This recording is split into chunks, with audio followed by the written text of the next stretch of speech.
Salut, dans cette vidéo, je vais vous montrer comment créer un sondage avec l'application Poly à l'intérieur de Teams. Le but de la vidéo, c'est vous permettre de créer un sondage pour faire l'élection des représentants de classe dans vos programmes. Donc, une fois dans la rencontre Teams, on va faire apparaître la bulle de conversation ici. Ensuite, on va cliquer sur les 3 points qui sont là. Vous allez voir qu'il y a plein d'applications qu'on peut ajouter à une rencontre Teams, mais l'application qui nous intéresse ici, c'est Poly. Donc, on va faire une recherche et cliquer. De là, on va ajouter l'application Poly à notre compte Microsoft Teams. Ça se peut que la première fois que vous cliquez, qu'il vous demande de vous authentifier avec votre compte Microsoft de la cité. Donc, à ce moment-là, vous rentrez votre mot de passe du portail et vous cliquez « Oui ». Dans mon cas, j'ai déjà un compte, donc ça accélère un peu l'accès. D'ici, on va cliquer sur les 3 points encore et cliquer sur l'application Poly. Maintenant, je vais cliquer sur « Create New ».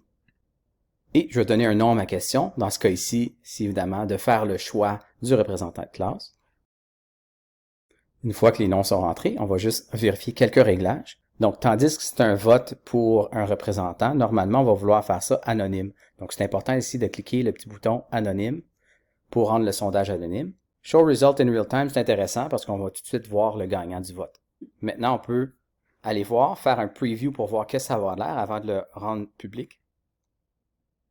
On voit ici que ça va avoir l'air et on va l'envoyer. Une fois qu'on envoie, le vote apparaît dans la bulle de conversation directement ici dans la rencontre Teams. Donc, les étudiants qui font partie de la rencontre vont être capables de simplement cliquer et faire Submit Vote pour faire un vote. Une fois le vote est complété, vous voyez le résultat directement en bas ici. Donc, si vous utilisez la nouvelle version de Microsoft Teams, où la fenêtre de rencontre est séparée de la fenêtre principale pour Teams, comme vous voyez ici à l'écran, vous ne pouvez pas démarrer un sondage Poly directement dans le clavardage. Donc, vous devez retourner à la page principale pour Teams, trouver le clavardage pour la rencontre, et à ce moment-là, créer le sondage Poly de la même façon que j'ai montré plus tôt dans la vidéo. Merci.